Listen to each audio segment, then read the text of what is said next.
지금 요엘서 지금 3장을 할 타임입니다. 실제는.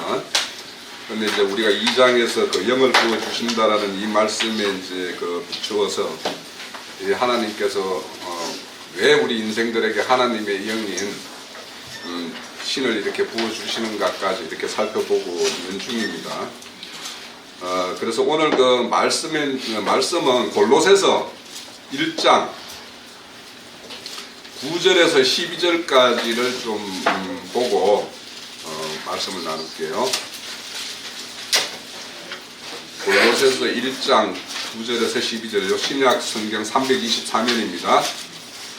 이로써 우리도 듣던 날부터 너희를 위하여 기도하기를 그치지 아니하고 구하노니 너희로 하여금 모든 신령한 지혜와 총명이 하나님의 뜻을 아는 것으로 채워지게 하시고 주께 합당하게 행하여 범사에 기뻐하시게 하고 모든 선한 일에 열매를 맺게 하시며 하나님을 아는 것에 자라가게 하시고 그의 영광의 힘에 따라 모든 능력으로 능하게 하시며 기쁨으로 모든 견딤과 오래 참음에 이르게 하시고 우리로 하여금 빛 가운데 성도의 기업의 부분을 얻기에 합당하게 하신 하나님께 감사하게 하시기를 원하노라. 네. 지금 이제 한 2달 넘게 언약과 구속사의 어떤 말씀을 나누고 있는데 금방 그 읽었던 본문이 제가 지난주에 나눠줬던 자료의 마지막입니다. 마지막에 이제 담겨 있는 말씀인데 오늘은 그 전번에 나눠줬던 8번의 어떤 자료에 대한 말씀은 좀 그 생략을 하고 하나님께서 우리를 구속하시고 또 이렇게 구원을 이루어 가시는 이유가 금방 우리가 읽었던 9절에서 12절 말씀에 거의 압축 다 되어 있어요. 네.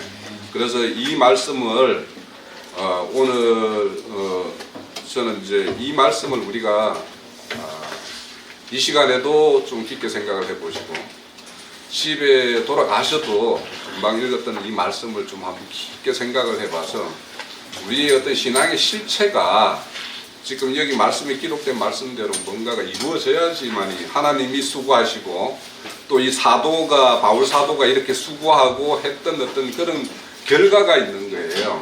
그래서 이거에 대해서 이제 그 말씀을 여는 거는 왜 그러냐면 오늘 이제 그 나눠준 그러면 9번의 자료는 제가 지금 안 해드렸잖아요.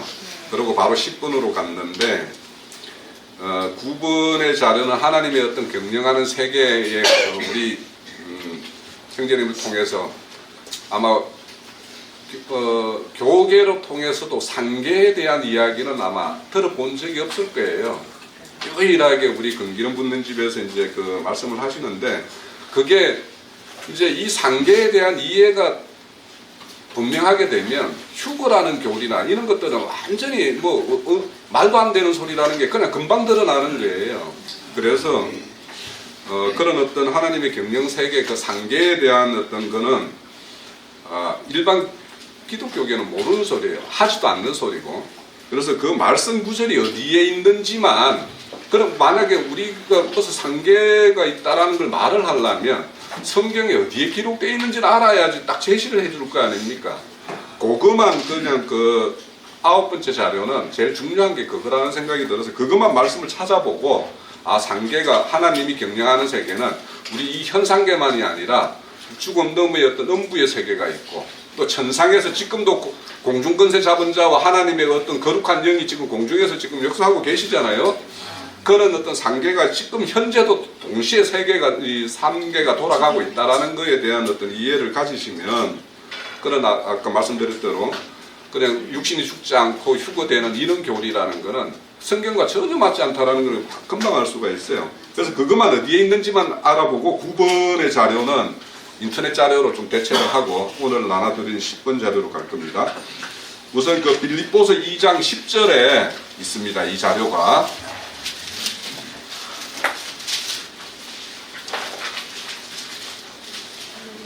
자, 10절에 보면 빌립보서 바로 앞에 있죠. 2장 10절에 보면 하늘에 있는 자들과 땅에 있는 자들과 땅 아래 있는 자들로 모든 무릎을 예수의 이름에 꿇게 하시고 모든 입으로 예수 그리스도를 주라 시인하여 하나님 아버지께 영광을 돌리게 하셨느니라. 이렇게 기록되어 있어요.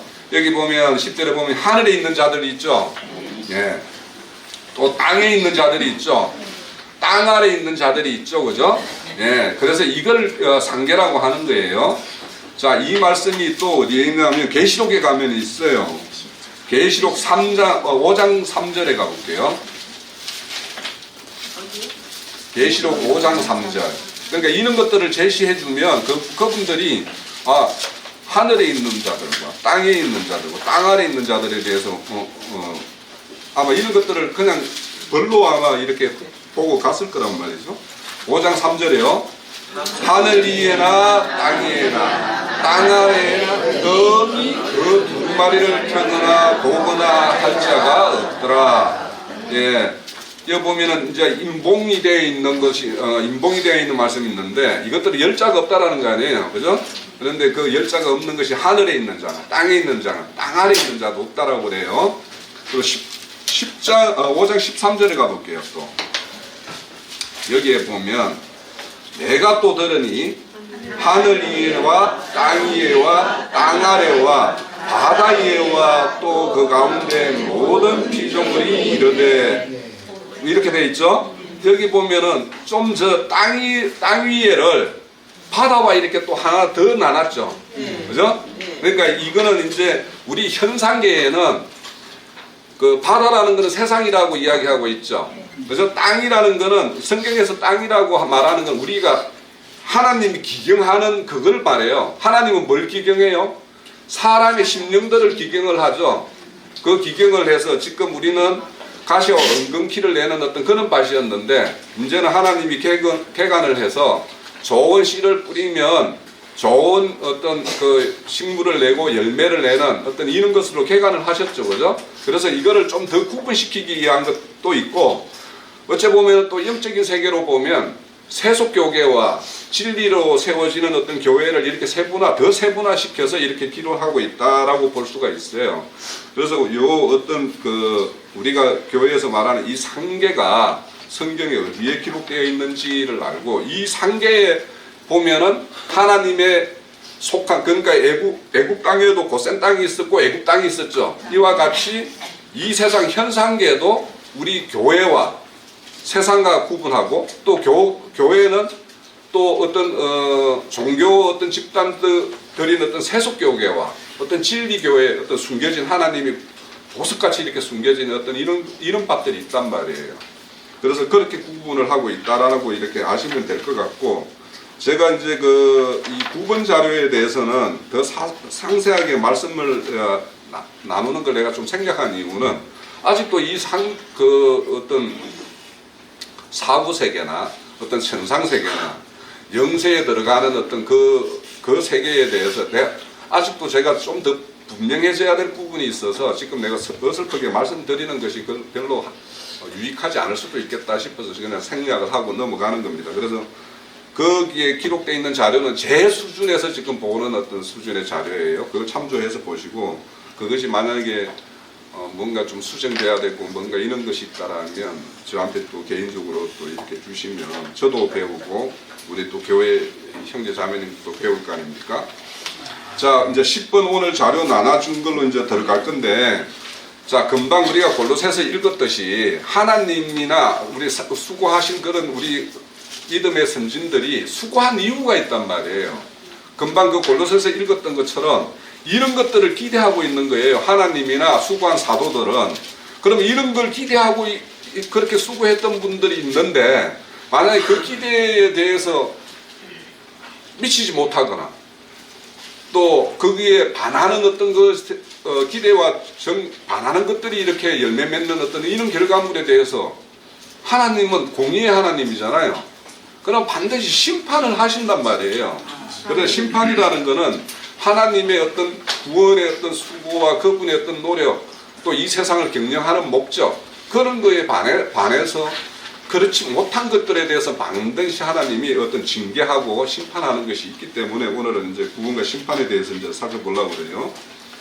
자, 그래서 오늘 그 자료가 뭐 좀 그 15면까지 있는데 뭐 나가는 데까지 나가겠습니다. 우선 하나님은 거룩하신 분이죠. 그러면 거룩하시다라는 거는 우리가 전번에 말씀드렸듯이 뭔가 구별되다라는 뜻이에요. 그러면 하나님이 보실 때 그 구별되는 것에 속하는 것과 속하지 않는 것을 이렇게 나눈다라는 거 아니에요. 그러니까 그 나누는 것 자체가 심판인 거예요. 예? 자, 하나님은 거룩하신 분이에요.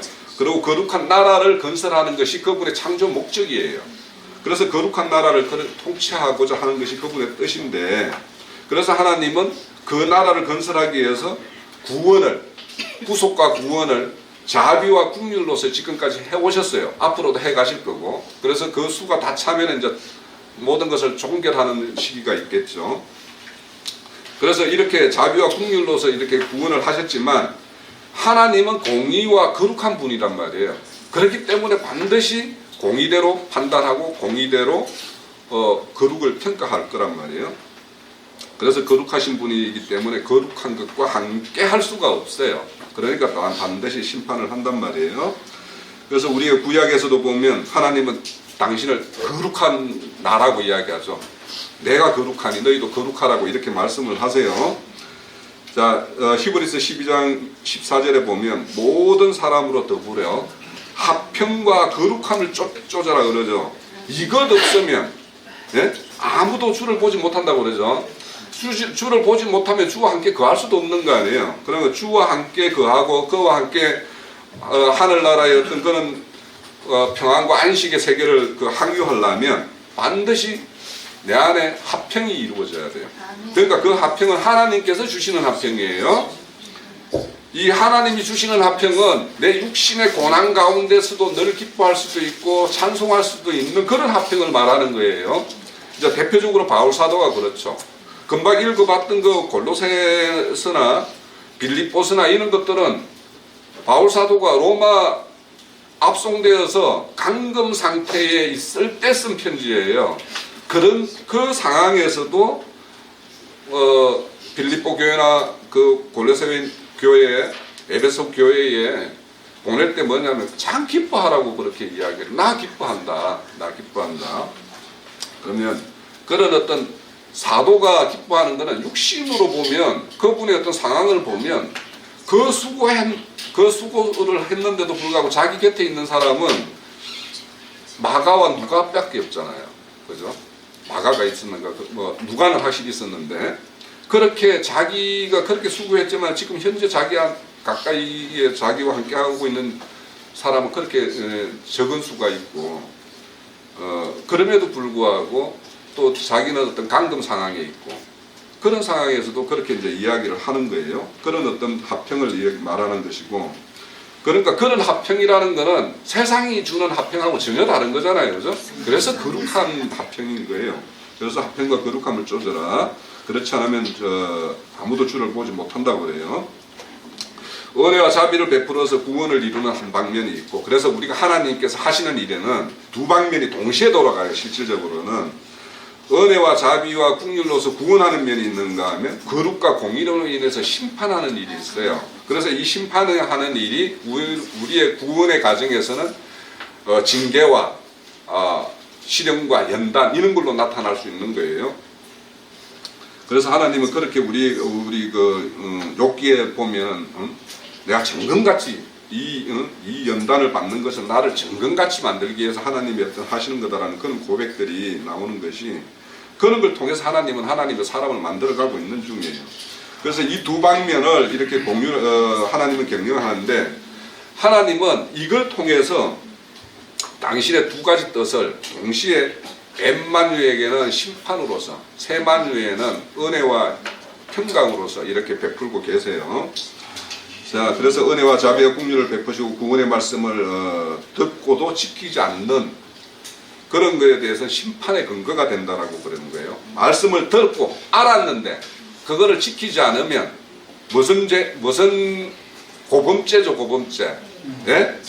이 고범죄에 대해서는 불로 소멸한다고 해요. 나중에 히브리서에 보겠지만.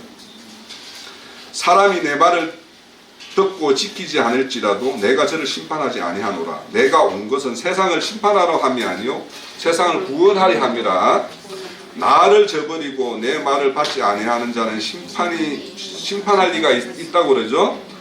나의 한 그 말이 마지막 날에 저희들을 심판하는 근거가 된다라고 그래요. 그러니까 지금 우리가 성경의 말씀을 보고 또 우리 앞선 어떤 믿음의 선진들을 통해서 말씀의 증거를 받고 또 교회로 통해서 말씀을 공급받고 이렇게 하는 중에 이런 것들이 이렇게 하나님이 심판석에 갔을 때 말씀을 듣고 아는 것과 그분이 우리를 심판하는 것과 괴리감이 있으면 그만큼이 고금죄인 거예요. 그러니까 우리가 아는 거에 대해서 자꾸 족할 것이 아니라 이 아는 것이 나의 인생의 어떤 그런 가치의 어떤 전환이 일어야 되고 변화가 있어야 되고 또 나로 인해서 다른 사람에게 본이 되는 어떤 이런 것들을 우리는 그런 걸 추구해야 돼요. 네. 이게 종교와 전혀 종교인과 그런 것을 종교인들의 어떤 겉모양 내는 걸 말씀드리는 게 아니에요. 내가 생명이 만약에 새로운 생명이 내가 접붙임이 되었고 생명이 공급되었고 그 생명이 자랐으면 다른 사람이 보건대 아 저 사람이 변했네라는 이런 이야기가 있어야 되는 거예요. 네. 예수님의 구속으로 말미암아 죄인이 죄에서 건짐을 받았어요. 우리는.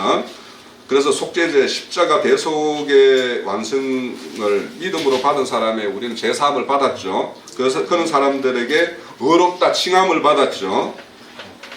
그렇지만 우리는 그분의 구속에 의해서 그분 앞으로 이렇게 마귀의 편에 있다가 그 하나님의 편으로 옮겨졌을 뿐이지 여전히 우리 속에는 조성되어 있는 건 옛적의 어떤 마귀의 속성으로 조성되어 있던 거는 우리 생각과 마음들이 그대로 담겨져 있는 거 아니에요? 그래서 우리에게는 그런 사탄 마귀의 어떤 독소들이 이미 우리 몸에는 완전히 퍼져 있었던 사람들이에요. 그러면 이런 독소들을 다 이거 소거하는 작업을 해야 될 거 아닙니까? 이 소거하는 걸, 그러니까 가시와 은근키를 다 뽑아버려야지 그 속에 좋은 하나님의 씨를 뿌렸을 때 그 씨가 발화돼서 생명력이 발휘돼서 뭔가 될 거 아니에요. 그래서 그것이 바로 구원의 작업이에요. 그 일이. 그러니까 이 구원이라는 것이 너무도 중요한 거예요. 그러니까 십자가의 도라는 거는 인자는 옛 생명을 끝낸 상황이지 그게 새 생명의 온전함이 된 것이 아니잖아요. 그죠? 네. 자, 구속받은 사람은 스스로 자기 안에 있는 속성들, 사탄의 속성이 어떤 것들이 사탄의 속성이었는지도 몰라요. 하나님 앞에서 믿음으로 구속받아서 하나님 편에 옮겨놨다 하더라도 어린아이가 태어난다고 해서 그 생명의 온전한 어떤 낳은 부모의 마음에 합당하게 이렇게 모든 것을 만족시킬 수 있는 그런 생명 수준이 아닌 거와 매 마찬가지예요. 자, 구속받은 사람이 자기 안에 그런 사탄의 속성이 무엇이 어떤 것이 사탄의 속성인지도 모르고 이 속성을 어떻게 뽑아낼 수 있는지도 사람 스스로 알 수가 없어요. 자, 이러기 때문에 뭐냐면 그분이 다시 오셔서 성령으로 오셔서 우리에게 하나하나 책망하면서 이것이 너가 버려야 될 거야, 뭔가 할 거야 알려줘야지만이 아 이것이 사탄의 속성이었구나라는 걸 알 수가 있죠. 그러면은 또 그걸 알았다고 해서 내가 그걸 막 내가 버리고 내가 할 수 있나요? 못해요. 그래서 사람에게는 시험과 연단이 필요해요. 하나님이 그래서 그런 환경 속에다 집어넣어서 그 속에서 그것이 나에게 주는 어떤 비참함이나 보잘것없음을 스스로 발견하게 만들고 그래서 아 이것이 아니구나 해서 그것에 붙잡혀 있는 생각과 마음들을 이렇게 놓게 만드는 것이 하나님의 일하심이에요. 그래서 우리가 성령님이 오셔서 하시는 이 사역이 얼마나 중요한지 몰라요.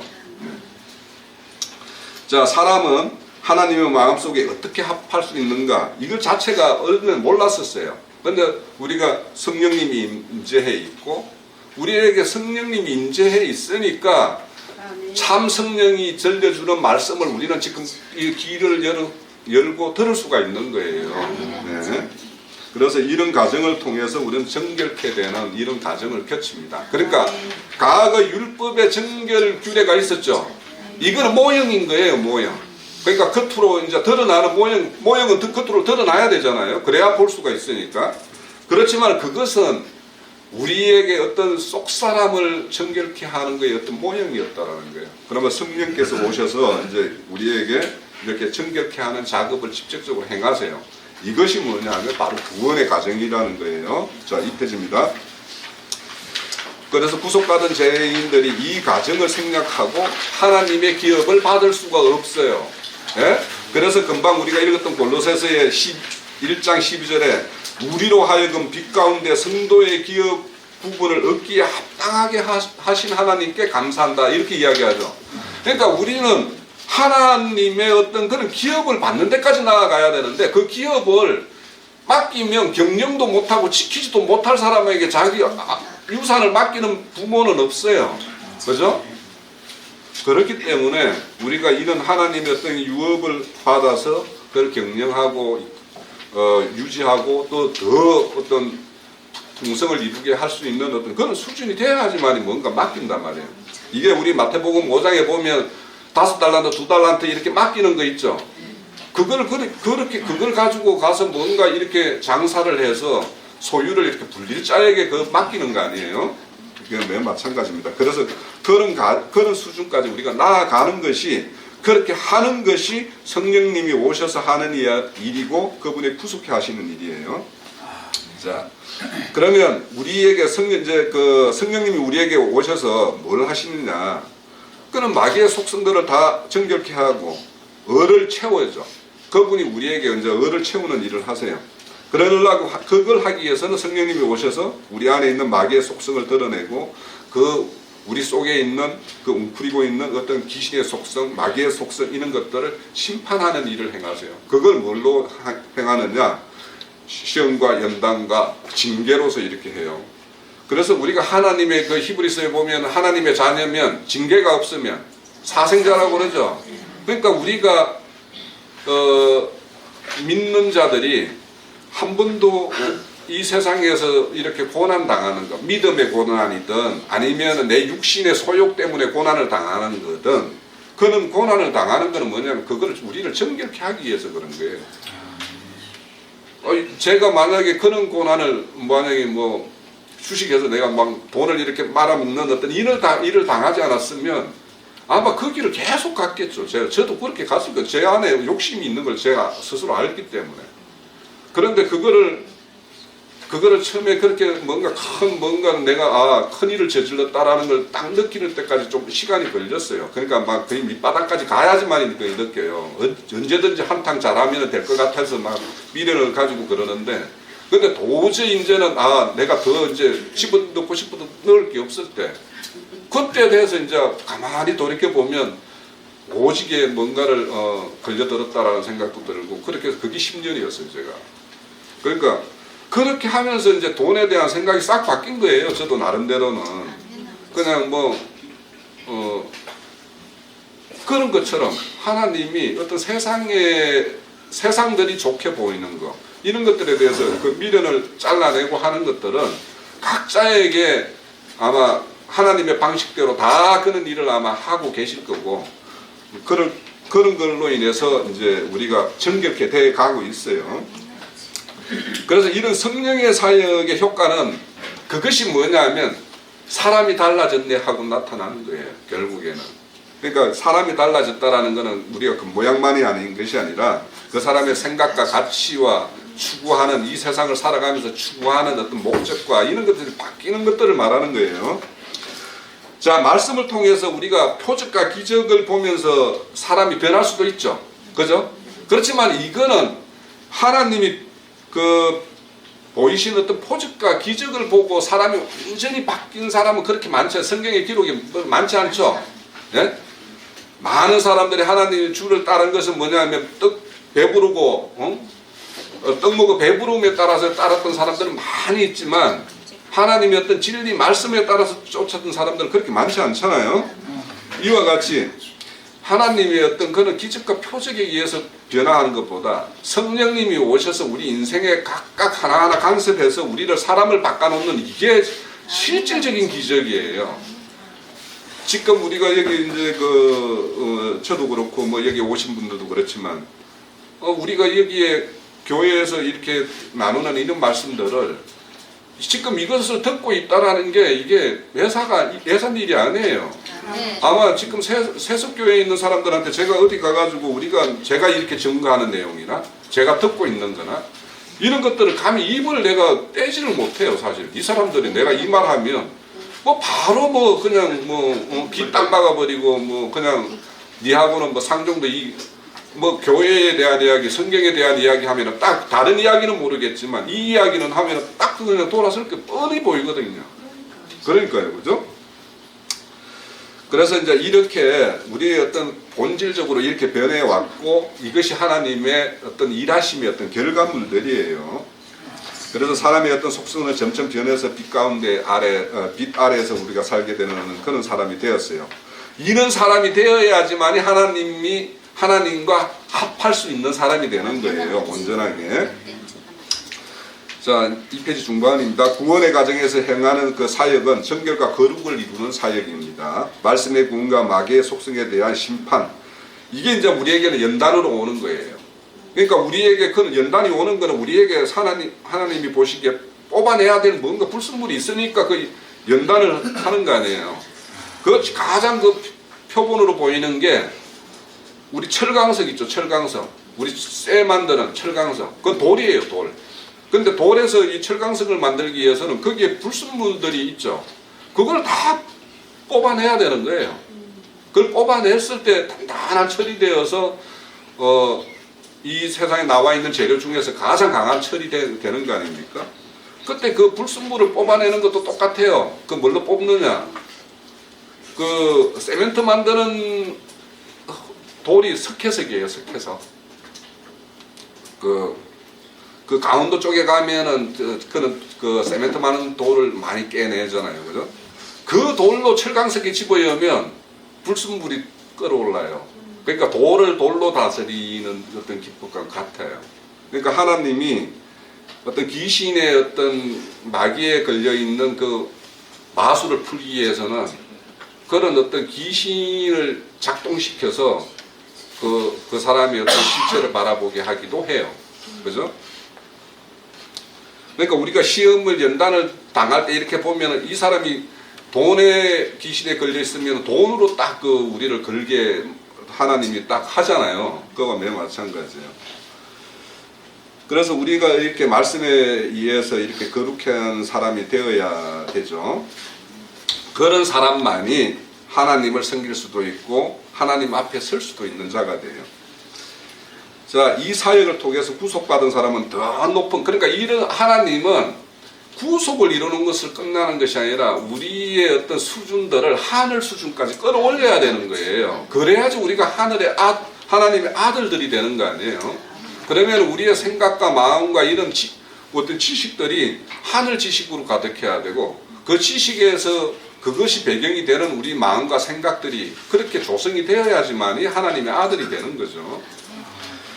자, 이렇게 해서 우리는 진정한 빛 가운데에서 우리는 진리와 길과 생명을 얻게 돼요. 그래서 이 은혜의 시대에 성령께서 행하시는 사역은 하나님의 경영 계획을 철저히 이루는 것이 성령님이 일하시는 거예요. 그러니까 성령을 거부하면 사함을 못 받는다라는 게 성령이 일하심에도 불구하고 이게 그러니까 인자 예수의 어떤 기적과 표적으로는 인간의 본성을 바꾸지는 못해요. 아, 이분이 하나님이시고 이 하나님이 어떤 분이시구나, 이분의 뜻이 어디 있구나라는 정도는 알지만 그분이 우리의 어떤 본질을 바꾸는 것은 성령님이 오셔서 하시는 일이에요. 그래서 이런 성령이 오셔서 하나님의 모든 경영 계획들을 철저히 완성하고 계신다. 사탄과 싸움이 끝나지 않으면 사람의 구원하는 사역도 끝나지가 않아요. 그러니까 우리 안에는 사탄의 속성들이 있어요. 뭔가 환경과 뭔가가 조금만 그걸 탁 터치하면 우리는 바로바로 그냥 거기 막 이렇게 쏟아내는 수 있는 아주 준비되어 있는 사람들이에요. 그죠?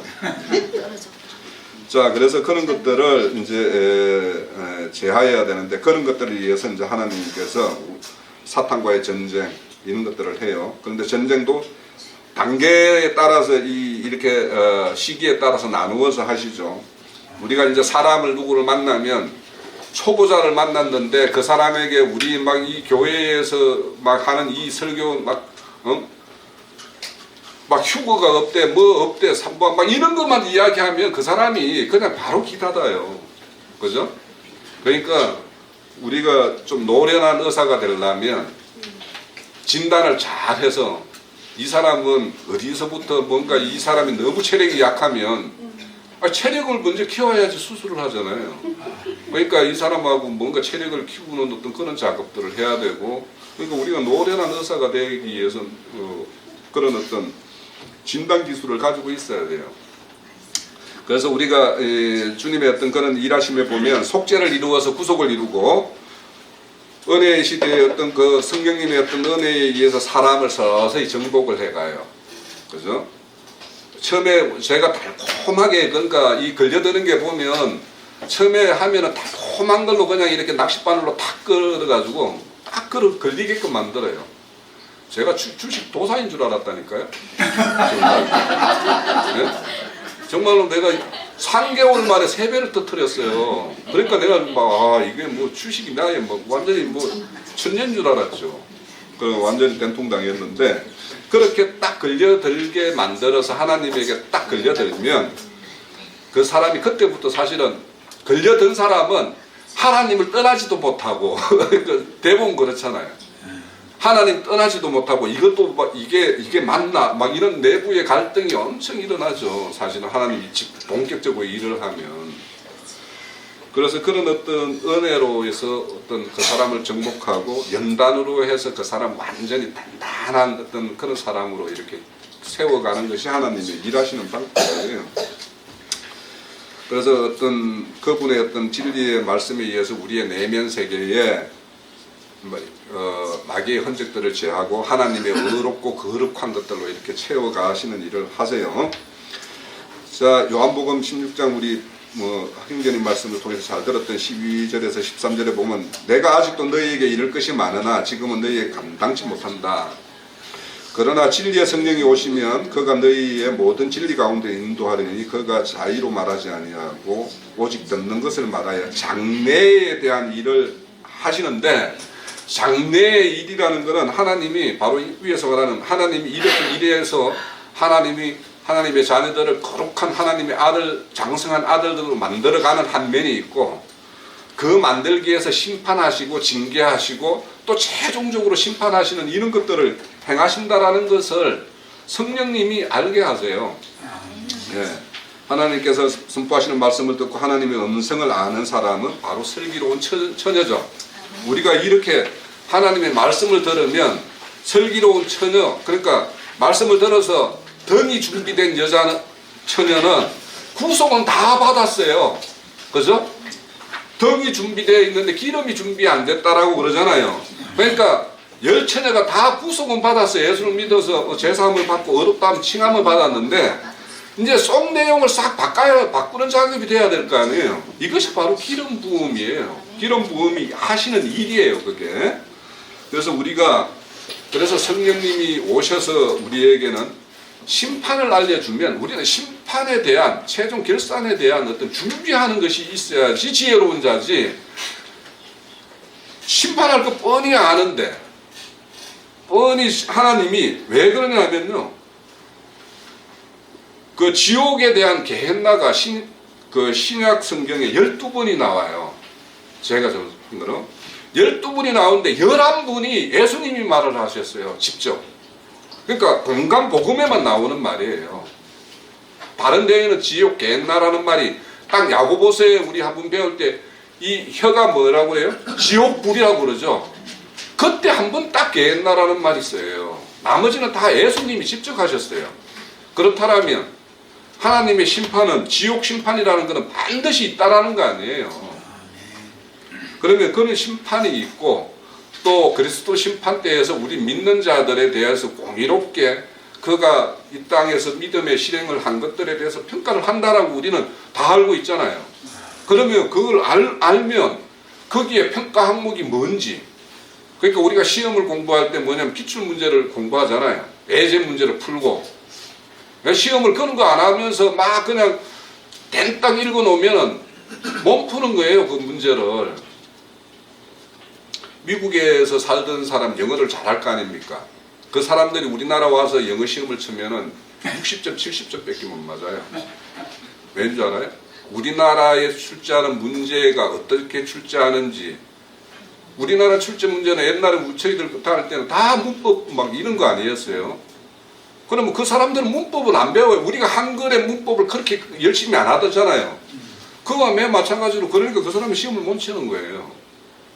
그러니까 우리는 하나님의 기출 문제가 뭔지를 쫙 잘 이렇게 아셔서, 아, 이분이 그리스도 심판대 가면 아, 어떤 문제로 우리 어떤 문제에 어떤 걸 따질 거다라는 걸 알아야지 우리가 그 따지는 거에 대해서 한번 더 생각을 해볼 거 아닙니까? 자, 그와 같이 우리에게는 그런 믿는다고 하는 자에게도 심판이 있어요.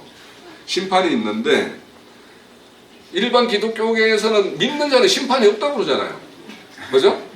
그 사람들은 심판이 우리에게 이 말 있죠. 저게 요한복음에 보면은 의인은 생명의 부활로, 악인은 심판의 부활로. 그러니까 믿는 사람은 의인이니까 절대 심판이 없다라는 거 아니에요. 그렇게 믿는 거 아니에요, 그 사람들은. 그러니까 그리스도의 심판이 있다, 하나님의 심판이 있다, 이런 거는 생각 안 하는 거잖아요, 그 사람들이. 그러니까 그냥 한 번 믿으면 그냥 구원이다라는 막 그냥 구원파도 나오고 막 이렇게 하는 거예요. 자, 그래서 우리가 심판이 있다라는 걸 알기 때문에 그런 거에서 준비하고 하는 것이 슬기로운 처녀예요. 자, 심판에 기록된 말씀을 통해서 인도함을 받아 사탄의 어떤 타락한 성품을 우리는 벗어야지만이 하나님의 의로움으로 채워지고 의로운 사람으로 평가를 받을 거 아닙니까? 자, 어떤 환경이 닥치든 하나님의 순종하고 하는 말씀을 따라서 살아야 하는 사람들이 우리들이에요. 자, 심판과 연단 속에서 정결함을 얻고 하나님의 구원을 받아 기업을 얻는 신앙까지 나아가야 될 것이다 라는 것이 오늘 이제 말씀의 주제입니다. 하나님의 최종 심판을 통해 각 분류의 사람들을 분류를 하죠, 그죠? 염소, 양, 그죠? 또 지난주에 우리가 음부도 그 겹이 그렇게 천천만천 구만천이다라는 것을 우리가 봤잖아요. 그렇게처럼 하나님은 그 공의로운 심판을 하세요. 이따가 이제 여러 가지로 이제 살펴보면 이제 하나님이 어떻게 하실 거다라고 좀 이제 더 아실 텐데, 자, 선은 선으로 악은 악으로 각 분류대로 이렇게 분류를 하십니다. 은혜의 시대에 종결되는 그리스도 심판 때에서 구원을 이룬 그 행한 대로 보응을 하신다라고 하셨고, 그리스도 심판되는 정결하고 온전한 사람에게는 영광이 될 것이지만 그렇지 못한 사람에는 수욕을 받는 어떤 그런 심판대가 되겠죠. 모든 구원의 경륜의 결과는 모든 하나님의 어떤 이 땅의 이 창조 세계에서 이루실 모든 구원의 종료가 되면 백보자 심판에서 생명책과 행위대로 심판을 하신다고 그래요. 그러니까 우리가 백보자 심판 때까지 겹치지 않으려면 그리스도 심판 때에서 첫째 부활에 참여된 자가 되어야지. 그죠? 네, 그렇죠.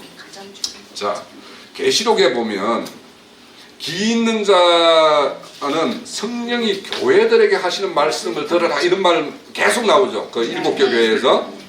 거기 보면은 어떤 자에게는 이런 상을 주겠다라고 상을 다 이야기해 놓으셨죠. 그래서 지금 이제 개혁신학을 하는 사람들은 이 상에 대한 이야기를 하면 속물의 근성이라고 이야기를 해요. 이 세상 사람들도 경쟁에서 이겨서 상 받기 위해서 뭔가 이렇게 하는 거 아니에요? 이게 이제 그런 차원으로 상을 보면 속물의 근성이죠. 상을 추구하면. 그렇지만 하나님은 이 충성되고 지혜롭고 충성된 종에 대해서 하나님은 상을 주는 것이 왜 그러냐면 공의의 하나님이기 때문에 그래요. 만약에 그냥 그들이 말하는 대로 천국에 들어가면 모두가 동일한 어떤 그런 구원, 동일한 어떤 누림, 동일한 은혜 막 이런 거를 이제 생각을 하는데, 그렇게 말하는 사람들은 그 흔히 세상 사람들이 말하는 유토피아 있죠. 이 낙원. 유토피아란 말 자체는 그런 세상은 없다라는 뜻이에요. 그 말 자체가 인간 속에서 인간들이 추구하는 어떤 그 철학적이고 사상적으로 추구하는 세계이기 때문에 그런 세계는 없는 세계예요. 그런데 이제 그런 걸 꿈꾸기 때문에 그런 것이 이 세상의 어떤 경쟁에 의해서 나고자도 있고 뭔가 이런 것이 있고 또 이 세상은 어떤 그런 경쟁이 불의를 낳고 불법을 낳기 때문에 그런 게 없어야 된다라고 생각하는 것 때문에 그 사람들은 그런 걸 추구하는 뿐이에요.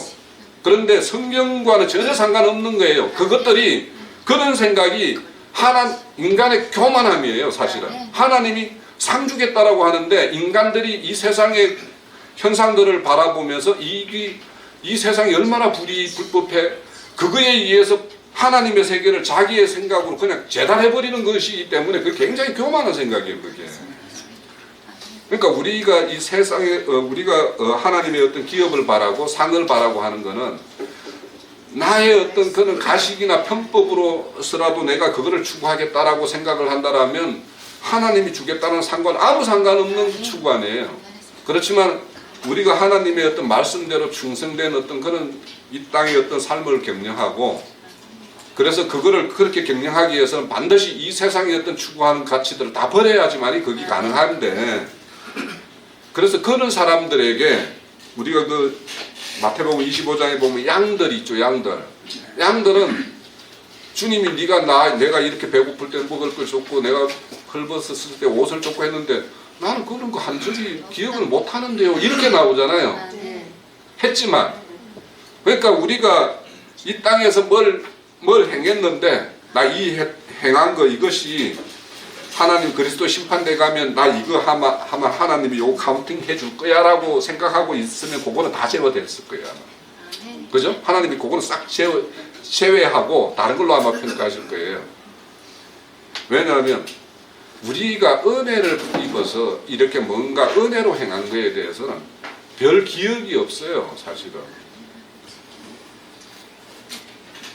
그러니까 이제 이게 여자분들하고 남자분들의 약간 속성의 차이인데 남자분들은 금방 뭘 하고 다 잊어버려요. 쉽게 잊어버려요. 그죠? 뭘 을을 행했든 뭘 잘못했든 잘했든 잘한 일이든 못한 일이든 금방 잊어버리는 것이 있는데 우리 저 자매님들은 모든 걸 다 기억 속에 많이 담아두고 있죠. 그죠?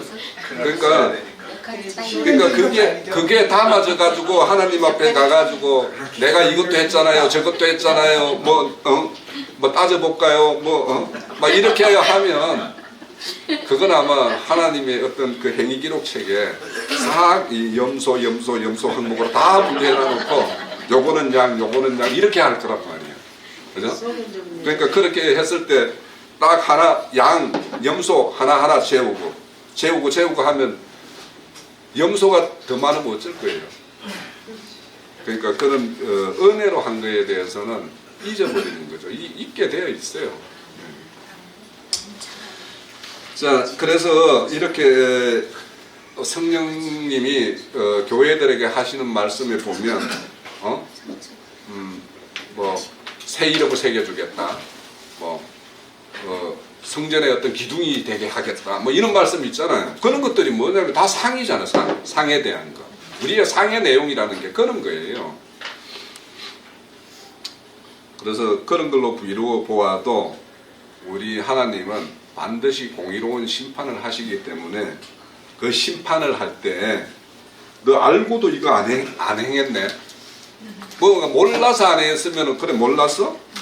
이러면서 좀 이렇게 뭔가 면책 사유라도 좀 낼 수도 있는데 너 이거 잘 알았네? 근데 왜 안 했어? 이럴 거 아니에요. 그죠? 그런 거에 대해서 우리가 심판이라는 걸 생각해 보면 그래서 우리의 어떤 이 땅의 어떤 신앙생활의 어떤 거룩과 경건과 경외심이나 이런 거는 하나님의 심판을 내 땅 면전에다 늘 세워놓고 사는 사람이어야 돼요. 그러니까 늘 심판이라는 걸 상 주고 벌 주고 상 주고 벌 주고 이런 개념이 아니라 하나님은 반드시 달아보신다. 그래서 내가 행하는 것들이 겉으로는 선한 것처럼 나오지만 내 속에 의도가 엉큼한 게 있으면 하나님은 그 엉큼함을 다 아시고 평가하실 거란 말이에요. 자, 하나님의 어떤 심판의 속성에 대해서 이제 좀 나눠볼 건데요. 3페이지입니다. 모든 사람이 한 번 죽는 것은 정하신 것이요, 그 외에는 심판이 있다고 그랬어요. 그러니까 심판은 반드시 있는데 하나님의 심판을 어떻게 하시는가에 대해서 이제 좀 살펴보려고 해요.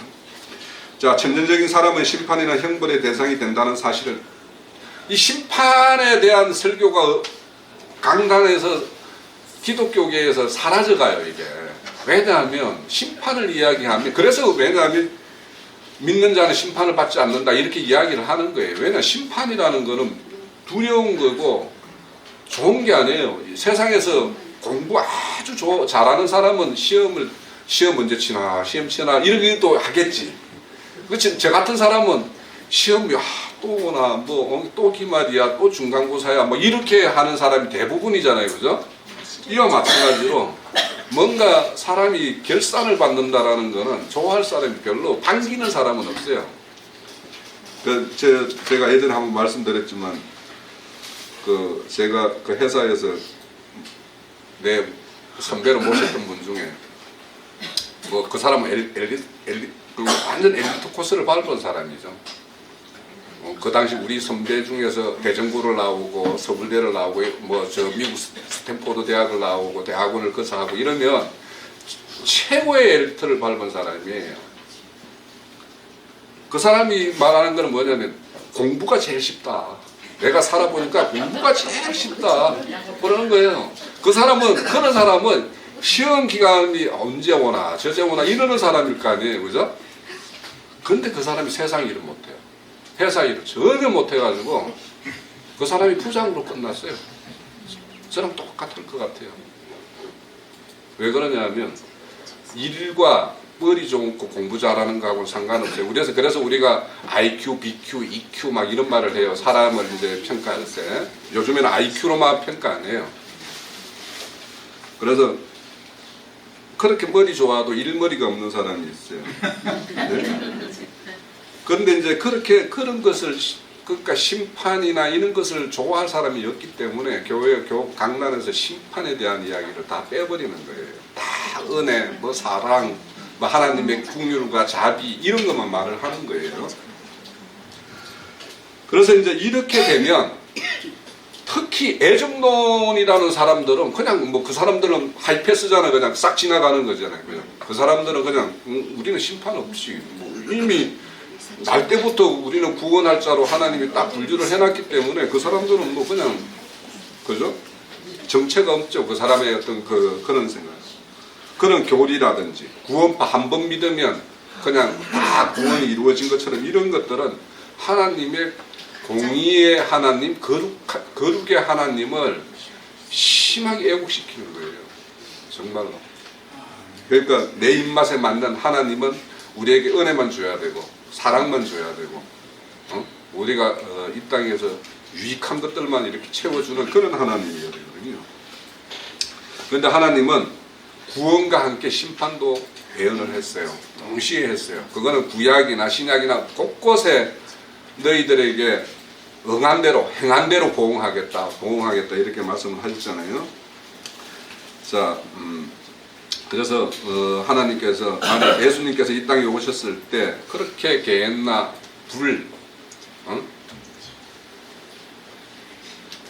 불못에 대한 그런 그 경고를 많이 하셨어요. 그러니까 그렇게 그분이 와서 하셨다라는 것은 반드시 그렇게 하실 건데 내 말을 듣고 너희는 제발 여기에 참여되는 자가 되지 말으라고 경고하는 거 아닙니까? 그죠?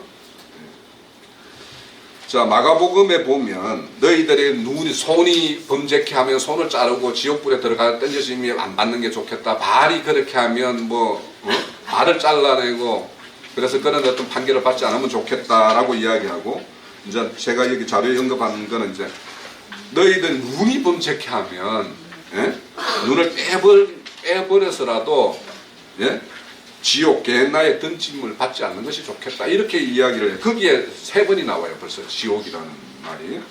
근데 거기에는 구더기도 죽지 않고 불도 꺼지지 않고 사람마다 불로 소금치듯 한다라고 하죠. 물론 뭐 우리가 어렸을 때 그런 불교적인 어떤 그런 영향을 받아서 막 그런 어떤 그림들을 본 것이 있어서 그러는데 실질적으로 막 불에 어떤 막 들끓는 어떤 그 불 가운데서 막 그렇게 고뇌에 차 있는 그런 모습들을 우리는 막 그 그림으로 연상이 되어 있는데 이거는 그 세계는 저는 안 가봐서 몰라요. 진짜. 그렇지만 이 땅에서도 우리가 불꽃 가운데 그런 고민하는 그런 것들을 경험하잖아요. 세상 걸로 인해서도. 그죠? 네. 그런 것이 결국에는 그게 심판이죠. 이 땅에서 우리가 불시험을 당하는 것과 똑같아요. 지금 시간이 되었는데 에스겔서 요것만 보고 다음에 이어서 좀 할게요. 계속. 에스겔서 5장 1절에서 4절까지 여기 보면 인자야 너는 날카로운 칼을 취하여 삭도를 삼아 내 머리털과 수염을 깎아서 저울에 달아 나누었다가 그 성읍을 에워싸는 날이 차거든 너는 그 털을 이게 털입니다. 털 3분의 1은 성읍 안에서 불사르고 3분의 1을 가지고 성읍 사방에서 칼로 치고 3분의 1은 바람에 흩어 날려버리라고 그러죠. 내가 그 뒤를 따라 칼을 빼리라. 너는 털럭 중에서 조금 더 가져. 그 털들 중에서 조금은 가져서 내 옷자락에 쌓고 또 그 가운데서 얼마를 가져 불에 던져 사르라. 그 속에서 불이 이스라엘 온 족속에게서 나오리라. 그러니까 불심판이 이스라엘에서부터 시작해서 온 족속들에게 임할 거라고 이야기하죠. 자, 하나님의 심판이 여기 보면은 머리털과 수염을 이렇게 다 잘라서 다르라고 그래요. 이거 꺾어서 딱 짜면 무게나 달 거는 실제로 별로 없을 거 아닙니까? 그런데 하나님이 이것까지도 그러니까 머리털과 수염이라는 거는 그 당시 유대 지도자들의 어떤 교만함의 어떤 그런 상징일 수도 있어요. 여기서 먼저 사람들이 그 좀 이렇게 점잖은 사람도 에헴 이렇게 하고 뭐 그러잖아요, 그죠? 그래서 그 사람들의 어떤 그런 교만의 상징일 수도 있고 그렇게 하지만 이 털까지도 하나하나 다 헤아리겠다라는 뜻이에요. 하나님의 심판이. 그러니까 그분이 심판을 할 때는 이렇게 모든 거 하나하나 저게 뭡니까 저울이라고 하죠. 이 천칭이라고 그러는데 천칭은 우리 왜 법원들 보면 그림에 누군가가 그 여자가 누군지 몰라 이렇게 천칭 저울을 양편에 이렇게 다른 게 이렇게 저울이라 들고 있죠. 이런 걸로 달아보겠다라는 거예요. 네, 하나님이. 그래서 그러면은 여기에 얼마의 제약된 행동이 얼마만큼 이렇게 이 사람이 그런 게 이렇게 쌓여 있으면 거기에 맞는 벌이 딱 주어져야지 딱 균형을 이룰 거 아니에요. 그죠? 예. 네. 그게 그 법원의 재판인 거 아니에요. 네? 그래서 하나님께서는 이렇게 수염과 머리털을 하나하나 세워서 이걸 살라버릴 만큼도 그렇게 그분의 어떤 그 공의로운 심판이 이루어질 것이다라고 말을 해요. 그러니까 우리 하나님의 어떤 그런 세심바되는 어떤 머리털까지도 세심바되 한다고 그러잖아요. 그분의 어떤 그 공의로운 심판에서 우리가 벗어날 건 아무것도 없어요. 그러면 우리의 모든 생각과 감정과 행위와 이런 것들에 대해서 우리가 행하는 말이나 이런 것들에 대해서 우리가 하나님의 어떤 모든 것들을 이제 나중에 보면 하나님이 너희 소리를 다 듣는다라는 것도 또 나와요. 말라기서에 보면 너희들이 행하는 말 이런 것들을 다 하나님 듣고 계신다라고 말해요.